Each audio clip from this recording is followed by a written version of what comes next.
Hello enthusiasts, automotive Astrovan enthusiasts, Safari van, GMC van, General Motors van enthusiasts. It's 8:58 a.m. Eastern Time, September 24th, 2024. September 24th, 2024. It's a Tuesday. My name is Dennis Sietsma, Dennis John Sietsma Productions, Homestead, Florida, USA. Today we'll be moving around on different projects, and a tropical storm today is approaching Florida that they expect to become a major hurricane going into either Panama City Beach or Perry, Florida. I have friends in Perry, Florida, and friends in Tallahassee, so concerned for them. Today I'm going to be working on the Circa, how do I pronounce it? Circa 2003 Sears Craftsman GT5000 motor, and I don't know why that keeps popping up. It keeps saying charging, not charging. Weird.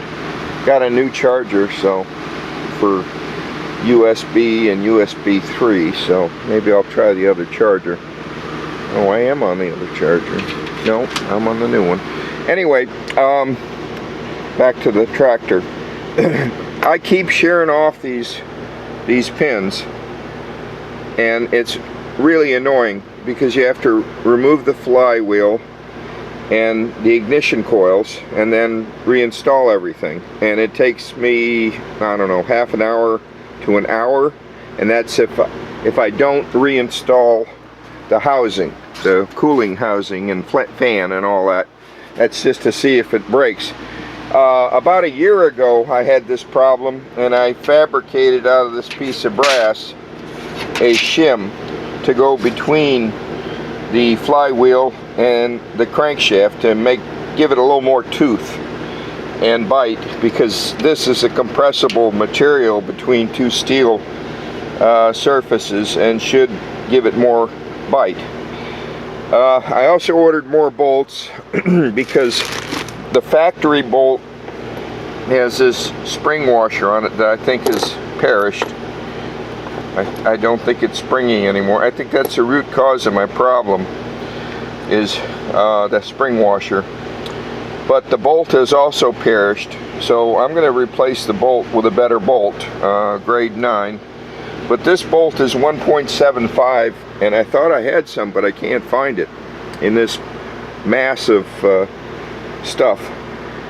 So I'm going to be moving outside in a minute, audience. So I'm going to pause the camera. Next segment. Oh, by the way, you can subscribe or unsubscribe at any time to this channel without consequence. To me, I am not being monetized, and I don't think I'll ever have a subscriber base big enough to be monetized by YouTube. They require a large number of subscribers. I have the views, but not the subscribers. And my objective here is not to have the biggest audience. I just want to address the needs of enthusiasts. Do-it-yourself work can be dangerous. Death or injury can result, so do-it-yourself work is done at your own risk. Your own risk. It can be dangerous. And I'm not advocating do-it-yourself work here.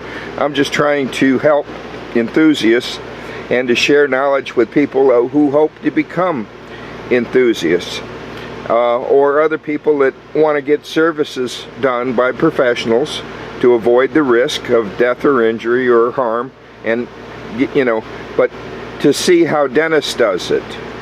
And I'm not saying I'm doing it the right way. I try to do everything the best I know how, and sometimes that doesn't agree with the official manuals.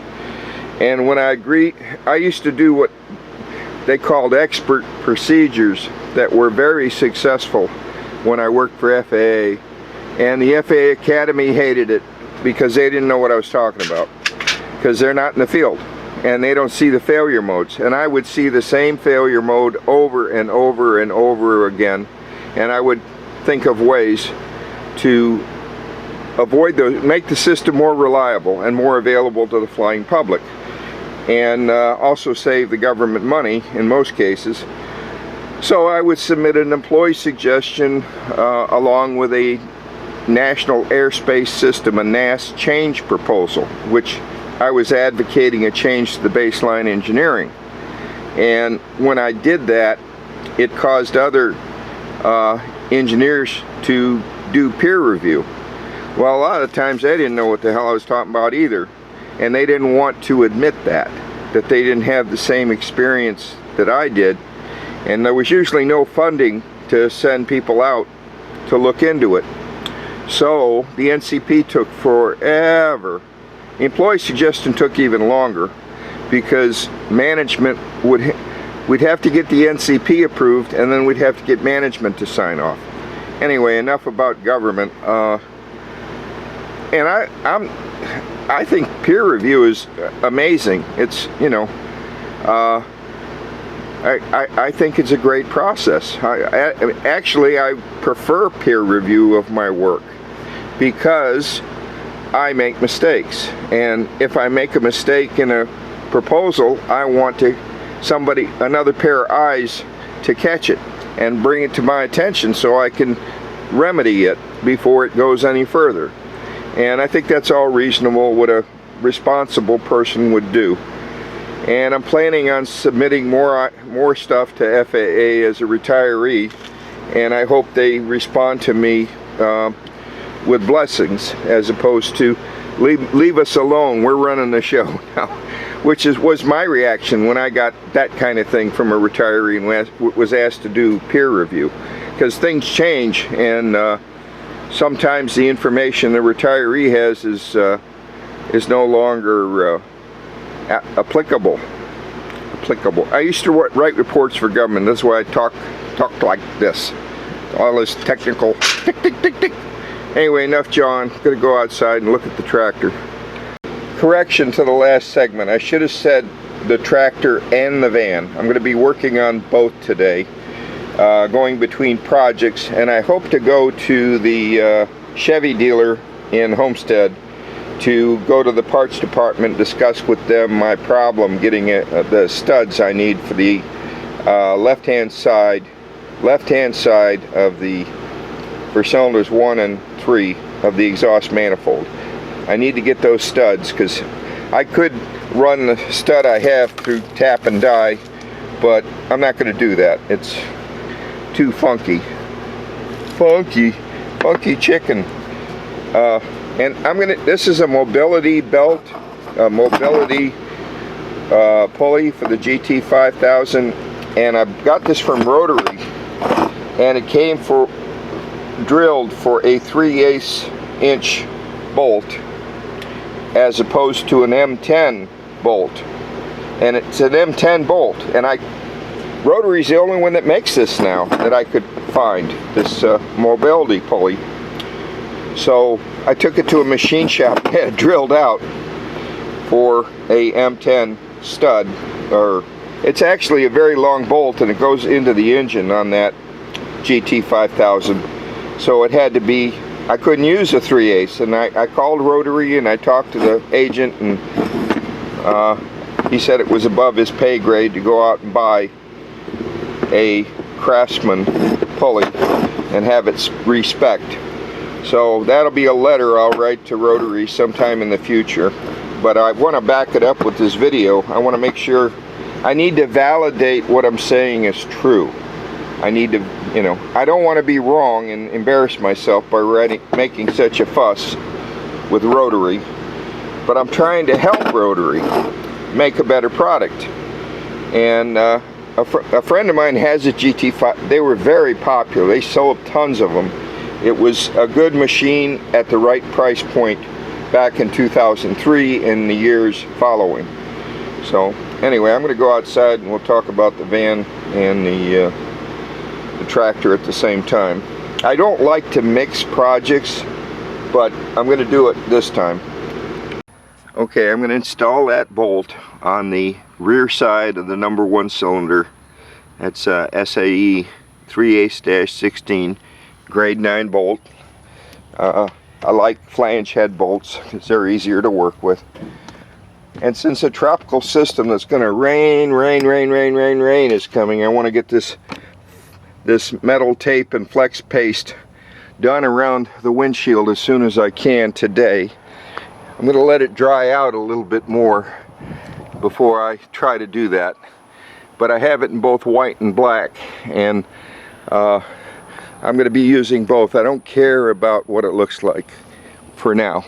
In the future, we'll pull the windshield and do the body work around the windshield, and we'll do it right.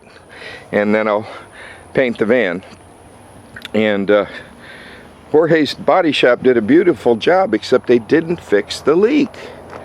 You know, I liked how, you know, how shiny it is and everything, but you know, I put it in the shop to get the leak, and the metal work was fine. It's just they used the wrong filler. They should have used USC all metal like I told them. And Jorge said, well, I wasn't sure if the paint would stick. I'm like, dude, I took auto body repair. This is what we did at Robert Morgan Votech. But when you use standard filler, it doesn't last around the windshield. You got to use a product for metal repair like USC all metal. And I don't know why people don't listen to me. I try to talk to people, but they don't listen to me. Anyway, the GT5000 is here. I'm going to install the mobility belt, and I'm going to do the work on the flywheel. I need to get this running because I need to cut the grass again, or I will after the hurricane passes, or tropical system. Right now it's a tropical system, but they're expecting it to become a major hurricane and go into either Panama City Beach or Perry, Florida, or maybe even Tampa. Who knows? It's a hurricane. They're very unpredictable where they go. Okay, it's Tuesday, September 24th, 2024, 11:03 in the AM Eastern Time. On the Kohler Commander 25 horse engine, to get this flywheel off, you got to take these ignition modules loose, and it takes an 8mm, and that's the tool that I'm using. A 1/4 inch drive, 8mm socket, 4 bolts loosened. The center bolt I already have loose, and I used the puller on it before, so it should come up pretty easy. The new bolt I'm using is only 1.5 inches, because I think the 1 3/4 bolt may be bottoming out, so I'm going to a grade 8 or 9 bolt. And I've had fire damage to that tire, and it keeps losing air, so I'm going to put more slick stuff in there, try to seal it up. I may have to buy a new tire, but anyway, gonna get this flywheel off. Okay, I got the ignition modules loose. Don't lose those 4 screws, and don't damage these towers where they bolt on, because if you do, you'll be crying. Cry. Now, I don't have enough strength in my hands to lift this up because of the magnets, so I got to get something to pry with, like a pry bar. Okay, using the pry bar you see here, I got that at Harbor Freight. I was able to lift it off. Now the reason, well, you can see the keyway's fractured, and the piece of brass I have in there has been damaged, so I'll have to make a new shim. But what happens to these is these magnets come loose sometimes and have to be rebonded with something like JB Weld. And here's what it looks like with it removed. So, and yeah, yep. But if it withstands the starting process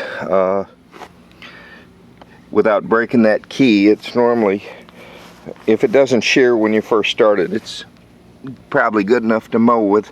But I gotta pry that old keyway out of there. Here it is, right there, and it's, you can't hardly see it. And I've tried to improve the mating between the shaft and the flywheel using some valve lapping compound, but that didn't seem to help. So, don't know why or how. I will figure this out. I will ferret this out. I looked up ferret. Ferreting it out is a appropriate term according to what I saw online. But figuring it out is probably more popular way of saying it, because I need to cut my grass. And I won't change that mobility belt pulley until later. If I have to pull the deck for any reason, I'll change it then. I may change it before then, but right now I got to get this engine where it's reliable again. So I'll work on that before the hurricane comes. And it's the 24th. I gotta get in the shade so I can see this. 24th of September 2024, a little after 11 a.m. I was gonna run over to the Chevy dealer and get information on this van, but I'm not gonna do it today. I got too many things to do here, and I don't want to waste the time in traffic. Homestead traffic is incredible. There's so many new people in town here. This place is flooded with new people. This is crazy how many, you know, but it's getting to the point where you have to speak Spanish in Homestead, Florida City. You don't have a choice. There's a few people, you know, speak Spanish and English, but there's very few English speakers left here now, except me. Good thing I know a little bit of Spanish. I know enough to get around Puerto Rico all right. Okay, I was able to use my safety glasses and a punch to get this fractured piece out of the keyway on this side, on the flywheel side. And it's good to have a punch that is exactly the width. And it would be better if this was square, not round, but this is close enough to work, I think. Maybe close enough to work. And if it doesn't, I've got this punch here. Now on the crankshaft side, it's more difficult, a lot more difficult, because you can't even see it. And wear your safety glasses. And I like to use a hammer with a brass end. I forget where I bought this, but I don't know. I like that a lot because it's got a soft end for dead blow work, and then it's got the brass end and while it's on the bench here, I'm going to take my tin snips and the piece of brass to fabricate a shim that'll go between the crankshaft and the flywheel, and that'll be crushable.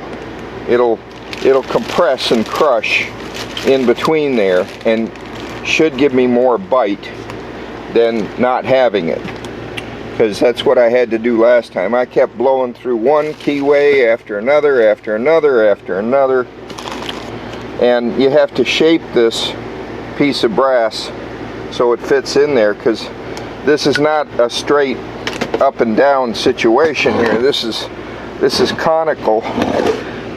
conically shaped. Conically. Look it up online. Is that the right word? Conical. Maybe. Let's go outside for a minute. Next segment. Okay, this is the difficult thing because I can't see it in this lighting. Maybe you see it better on camera, but you find the old, what's left of it, and you find the center of it and you tap it. I'm going to try to rotate the crankshaft from the PTO side, see if I can rotate it towards the sun a little bit better so I can see it better. And I'm sorry I was off. I always point the camera at the wrong direction. Next segment. I could not get it to move, the crankshaft, but I did tap on the top of the keyway and it started to move. It started to come out. So if I can tap it a little bit more at the top and then pry at the bottom, I can extract the piece that's needed to be extracted. And I probably will run the flywheel with a little more compound to get rid of that the remains of the brass there and see if I can't get a better fit between them. Okay, I was able to get that piece to come out. You need a needle nose plier or a magnet to get that piece to come off the seal without doing any damage, or a sharp tip screwdriver to lift it off. You see it there.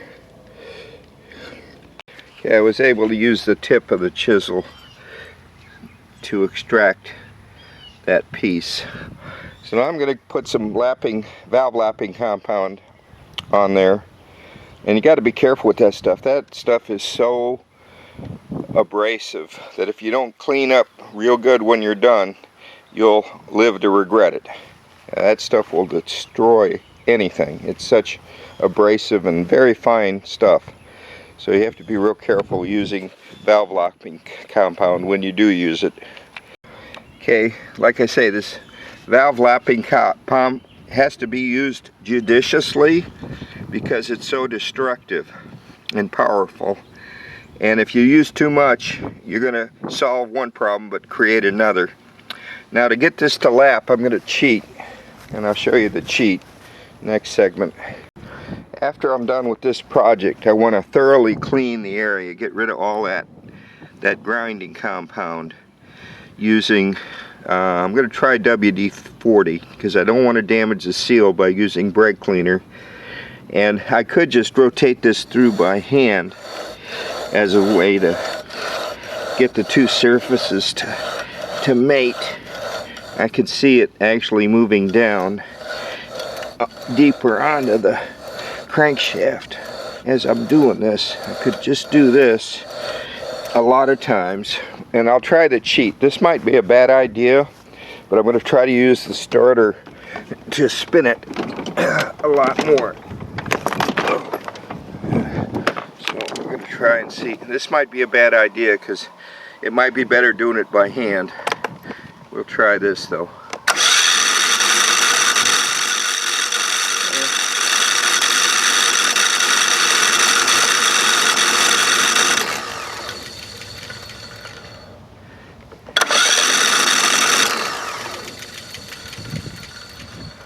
Alright, so that's the process. And maybe it's a good idea, maybe it's a bad idea. But I only put the grinding on the flywheel side. Next segment. WD-40 is a product for cleaning metal. So this has to be meticulously cleaned on the flywheel side and meticulously cleaned on the crankshaft side without getting any of it into that seal. So I have to use a cloth, a dampened cloth with WD-40, and very carefully clean the crankshaft. And this I can just spray liberally and wash all the stuff out of this side of it. Now WD-40 I'm a critic of because people use it for everything. It should be used for metal cleaning. That's what it's rated for. Or water displacement, but it's not a lubricant. It doesn't say lubricant on the can. It says it frees sticky metal. Yeah, that's true. It drives out moisture, loosens. It does everything it says on the can, but it's water displacement 40 or metal cleaning 40. So I really ought to be MC 40, metal cleaning. So next segment. You must show respect for a 30-year-old seal that's not leaking unless you want to replace it soon. So I'm giving it I hope a new lease on life by thoroughly cleaning it with WD-40 and a dry cloth, a dry paper towel. And next we'll fabricate the copper shim and see the brass shim and see how that goes. That'll be the next operation. Okay, after thoroughly cleaning the water mix valve grinding compound, Permatex, this stuff is really I can't underestimate that or understate that. This stuff can be really destructive in the wrong environment. other than its intended purpose. So next we'll be fabricating the shim, the brass shim. If I can find my brass stock somewhere here in the workshop. Oh, there it is. Okay, there's my stock. And all I'm going to do is measure and cut. I'm going to measure first and then cut. Okay, earlier today, the bolt, the 3/8-16, I have a 1.5 inch, but the original one was 1.75, 1 3/4. I think it's too long, so I'm going to try 1.5 inches and see if I can bring it down to the torque spec of 40 psi. Don't exceed the 40 psi. You don't want to damage your threads on your crankshaft by over torquing. But the thread depth is 30 millimeter maximum is what I measured on the crankshaft side, so by using an extra long bolt. So you don't want to use a bolt that's got more than 30 millimeter of when you go to insert the bolt, you can check it and see if it's 30 millimeter before you start to tighten. And let me pause the camera. The width of this boss, because I want to cut a piece that's the same, and it's measuring 30 millimeter is what I'm measuring. So I want to mark this off at the 30 millimeter point and draw a line to cut a shim. Or I think I did it in the past. Let me see what this old shim is, if that's 30 millimeter. No, it's less than 30 millimeter. On the old shim, the original shim was skinny.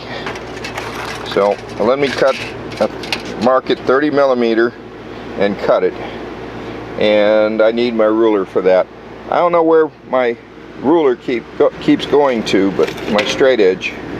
So I can use this as a straight edge, I guess, in the meantime, or something else. Yeah, I can use that as a straight edge, because I don't want to go in the house and get it. Pause the camera, next segment. When I mentor in Miami-Dade County public schools and different programs, I always tell young people, learn math.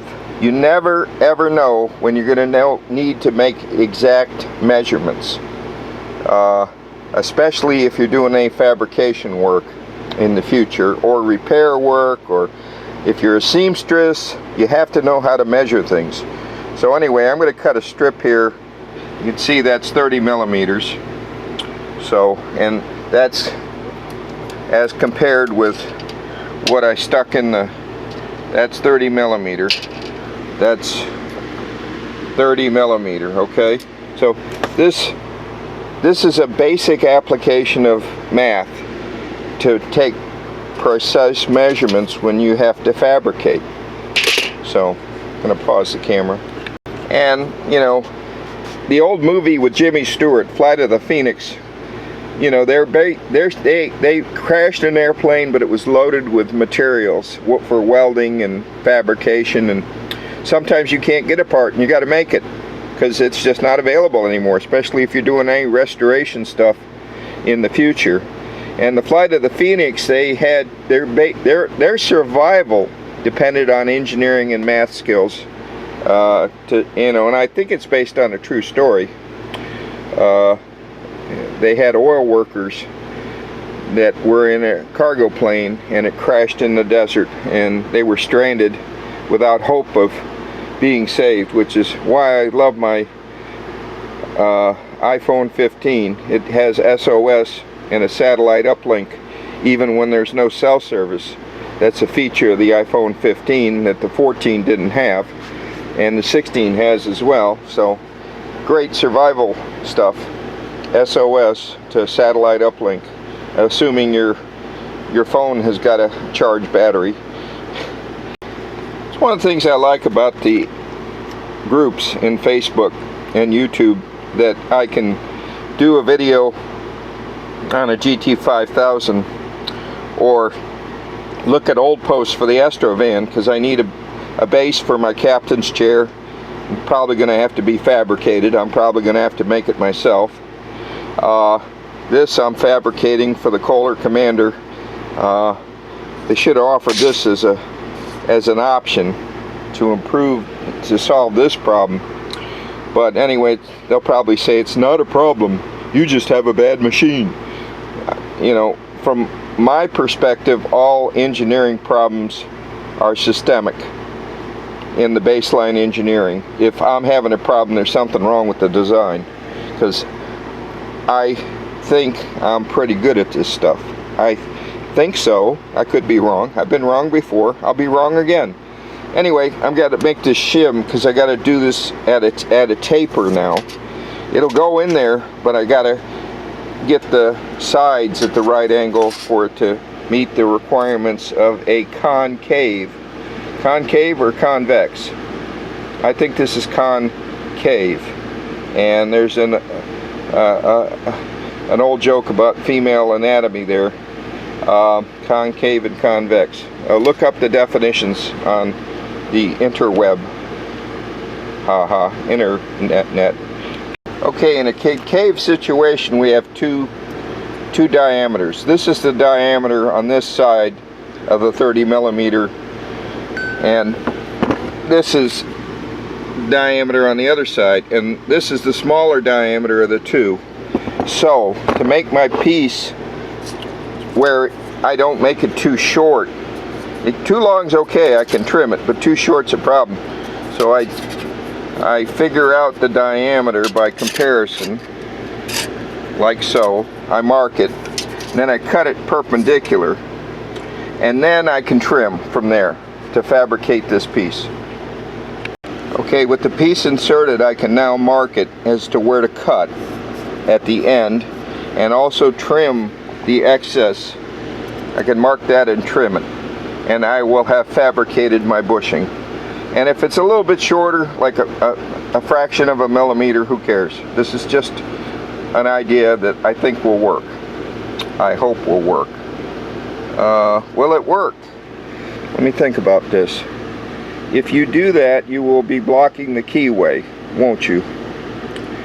Well, hell, how did it work last time? I was blocking the keyway last time. Oh well, we'll give it a shot, see what happens. Okay, I'm going to use the brass insert, but I've cut away at the keyway, so there's no brass in the way there. I don't know how I did it last time, but it worked for like a year. Better than just steel against steel. So, who knows? Doesn't work, we'll do it without the brass and see what happens. Alright, I torqued it to a maximum spec of 40 foot-pounds, which is what I looked up on the internet, and AERA, American Engine Rebuilders Association, recommends as maximum torque for that spec of bolt, the SAE 3/8-16. I don't want to damage the bolt, I don't want to damage the crankshaft, and I held the flywheel with that. And I'm not going to do the ignition, I just want to see if it shears off when I hit the starter, because that's what it was doing in the past. So every time I hit the starter, it would burn it. And so, see if it can withstand the torque of the starter and the compression of the engine. Let's see.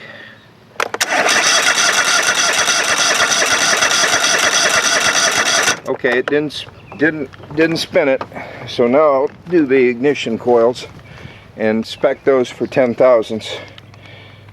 Okay, this is how Dennis does it. I put a 10,000ths between here and between the magnet and the pole on the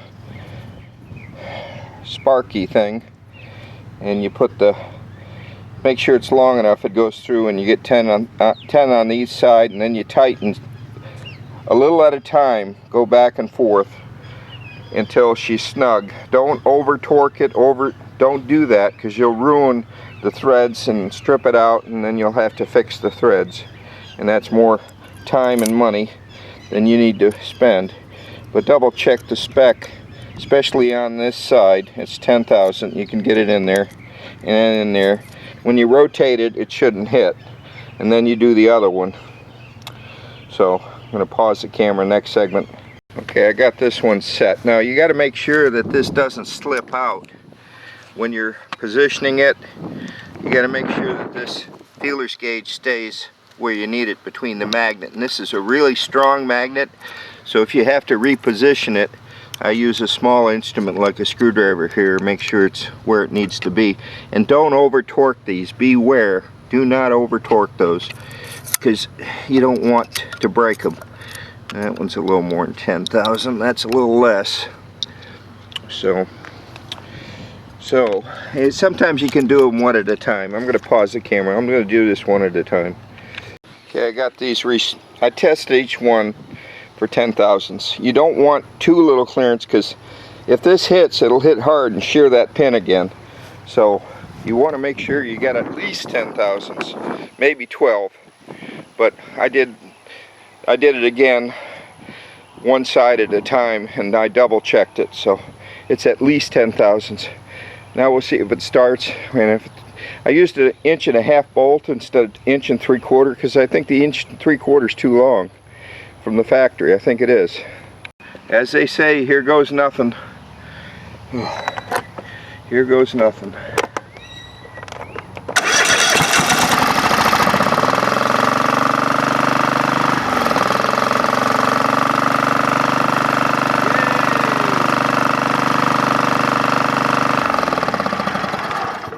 Didn't break nothing yet. Let's see if we can turn on the mower.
Okay, experts, what could be wrong?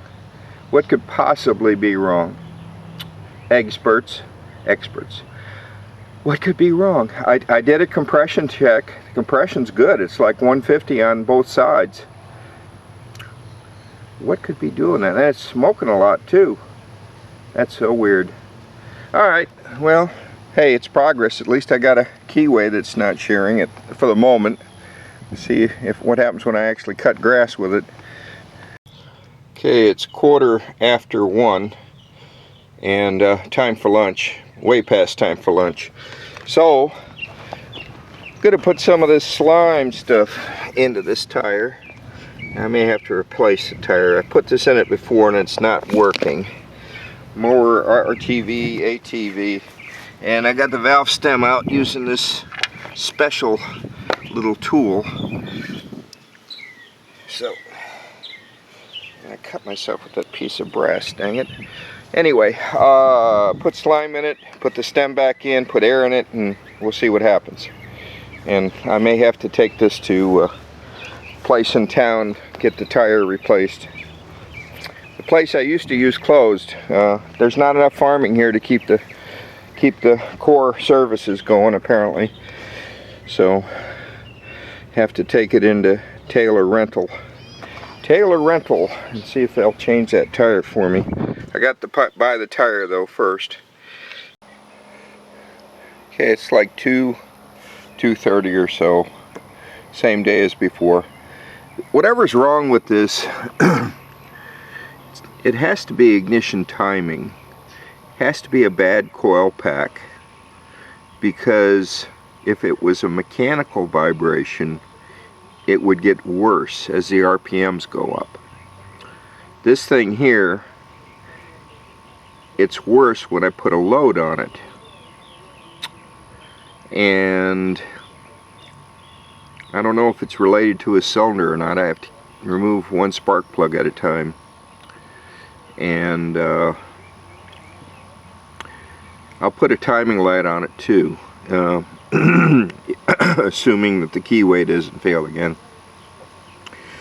But I think we got the keyway thing licked, I hope, because I can't, you know, one problem at a time is bad enough. Having two problems at once. So, and I did get two problems at once. So, but if it was a mechanical vibration, as the RPMs come up, it would get worse. You know, if I had a problem with the crankshaft or some weight problem, you know. So I don't know what's going on, but I don't have any cooling system on here, because without the fan and the housing you don't have cooling. So I got to put the fan back on it, and you can't, and it doesn't, the fan is not effective without the housing. And the original housing burned in the fire, and the replacement housing fits, but it's not a great fit. So anyway, I don't know. We'll just do what we can do. But I'm kind of tired of working on this today. I want to move over to start working on the van again. So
I don't know. I wish, hey, Terrell fixes all.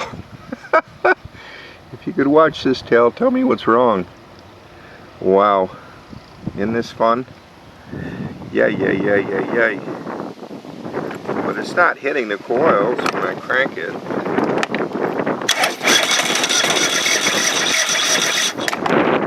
And I had one of the spark plugs disconnected earlier, so I don't know. I'll figure this out sooner or later. Probably later. I want to work on the van. Excuse me. What is wrong with my body? Can't talk. Can't work. Can't eat. Can't sleep. I don't know. Anyway, audience, thumbs up please. Thanks for watching. Okay, for troubleshooting purposes, I have the wire going to the left cylinder disconnected, and we see how it is.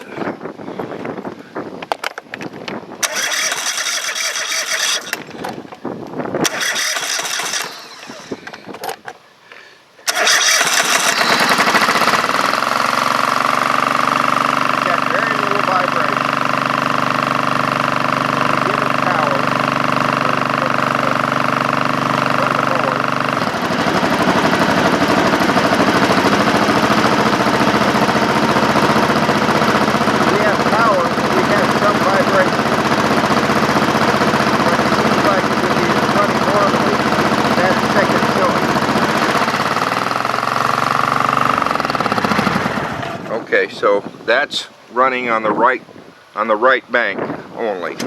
Let's disable the right bank and run it on the left bank only. Okay, this is left bank only. If I can get it to run, it seems like the left bank is overly rich. Last time I pulled the spark plug. Let's see.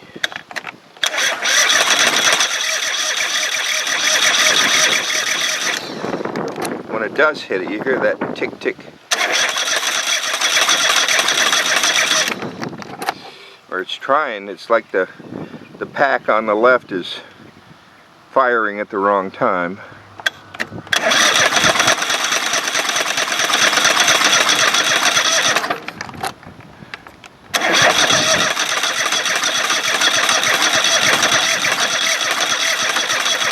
I'd say that's rod knock, except it doesn't happen all the time.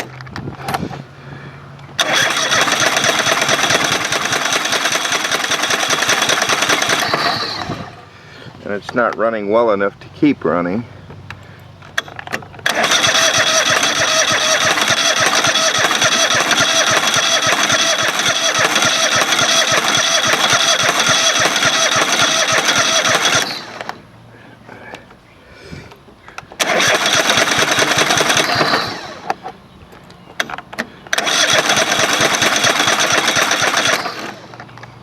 Alright, let's pull the left bank plug and see what it looks like. Okay, the plug on the left side has got heavy carbon fouling. Heavy. So, put a new plug in there and we'll see what happens. Okay, I'm using my last new spark plug. This is, from my notes, I converted NGK BPR6FS for the Kohler engine. Now this engine is a really phenomenal engine, except it has some vibration to it naturally, and according to the specs it's a RC12YC. So I'm going to order some more of those, get back to get away from the NGK for a little while. And the gap is 30 thousandths according to this safety and general information sheet. And you can see my system here. GT5000. I got to add a label here to do the AC one, and then I have the Kohler engine model CV730. Really a fantastic engine. You know, and they made a lot of these. Kohler Commander, they did. And now they've got another model out that they're competing with Kawasaki, and Kawasaki's engine is just as powerful, but the power curve on it's different than the Kohler. The Kohler's got more torque. The Kawasaki is a smoother running engine, and a lot of people don't understand torque versus smooth idle. So, you know, I like the Kohler engines myself. That's just a personal opinion. Okay, the left cylinder coil pack seems to be misfiring, and it's hotter, very hot compared to the other coil, the right cylinder coil pack. And I got a spare coil pack here somewhere, so I'm going to look for it. The other thing I could do is to flip it over. I had it on that side facing up. Do it on that side and see if the timing changes, but it shouldn't. You know, the orientation of the coil pack I don't think makes any difference, but I could be mistaken. I got to figure this out. And the reason why I'm worried about coil pack orientation is I had to remove the coil packs to deal with the woodruff key. So, and here's the old coil pack I had, and it's obviously facing up because of the marks, adjustment marks, where the screw head holds it. So, and this one is an aftermarket. Well, I don't know. That one I know is an aftermarket because I ordered 2 of them after the fire. So, and this one I don't know. Anyway, we'll try it. We'll see what happens. Okay, Okay, I put the coil pack that was spare that I thought was good on the left cylinder, and now it's completely dead on the left, no spark at all.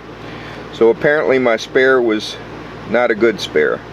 So I went online, I spent 30 bucks, and I bought a pack, 2 of them, a pack of coil packs, and it says for the CV730 engine. So, but the ones I could get tomorrow didn't say for the CV730, but I thought they would have worked. But I ordered the ones that said they were for the CV730, and they'll be here on Thursday, and today's Tuesday.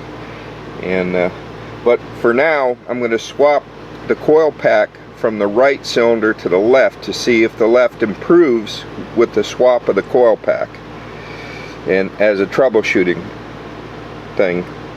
Okay, I got good gas getting to the fuel pump, and I got gas coming out of the fuel pump going to the carb.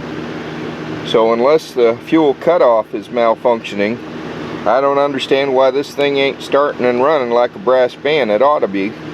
I think I have spark on both spark packs. Let's go outside, I'll show you. It's after dark now, it's 7:35 Eastern Time. Okay, so I'm going to try to turn the key and hold the camera and do the timing light all at once, which is going to take 3 hands. So I don't know if I can do this or not, but we'll try. We'll hold the timing light and the camera and try to get onto number 1, onto the right bank, I should say. And we got spark and we got timing right dead on, unless I am mistaken, and I am often mistaken. That's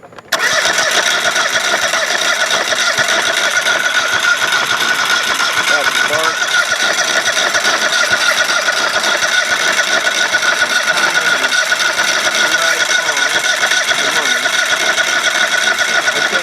On there and hold the camera, because for some reason the camera, I need a tripod to do this. Anyway, it's good on the right bank. Now we'll do the left bank.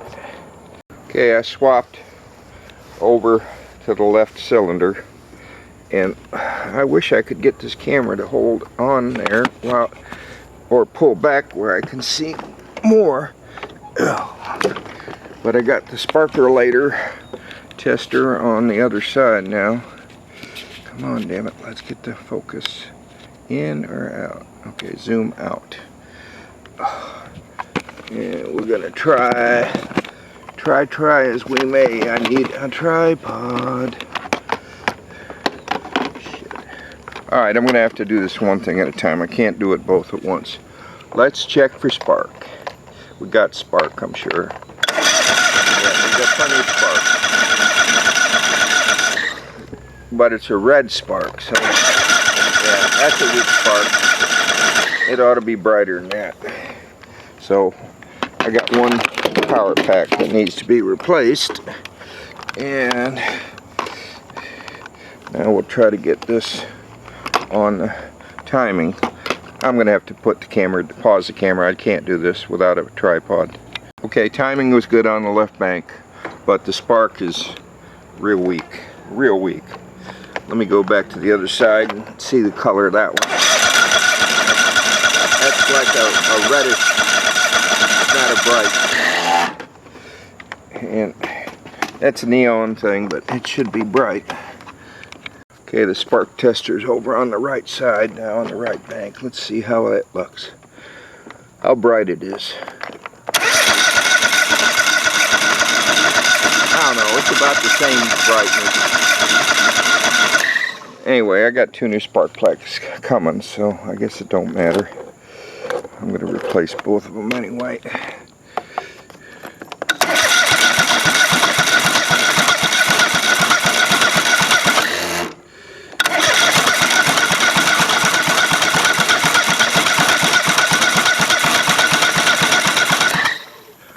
Okay, on the van I tried to get that bolt back in, 2-inch 3/8 national course with a washer on the bolt hole on the back side of number 1 cylinder, I can't get it to start. And I tried a different bolt. So I'm gonna order some more bolts, this time phosphorus and oil. They seem to work better than the zinc plated ones. And tomorrow morning I have a starter tap, and I'll run that starter tap through that bolt hole and see if I can't get it that way. But I knew when I took that bolt out, I said, I'm going to play hell to get that back in. So I meant to turn on the yard lights, but oh well. This is it for today. Thanks for what time is it? Hey Siri, what time is it? Is she going to talk to me? No. She wants a passcode. Stand by. Anyway, it's 7:44 in the evening, and Siri doesn't like it unless I give her a passcode. Let's go to the clock. Oh, come on. Clock. World clock. Anyway. Alright. Well, what did I accomplish today? A lot of troubleshooting on a GT5000. I ordered spark plugs for it. I ordered ignition modules for it. And now I'm going to order some more bolts for the Astro van. But this time I like the oil and phosphor bolts. And I'll get those 1.5 inch and 2 inch. Or no, inch and 3/4 and 2 inch is what I need. 1.5 inch doesn't do me any good. Need 1 3/4, 1.75, and 2 inch in the oil and the phosphor. So, people, thanks for watching. Give me a thumbs up if anything was interesting in this episode, and we'll try to do more tomorrow, weather permitting, if it's not raining.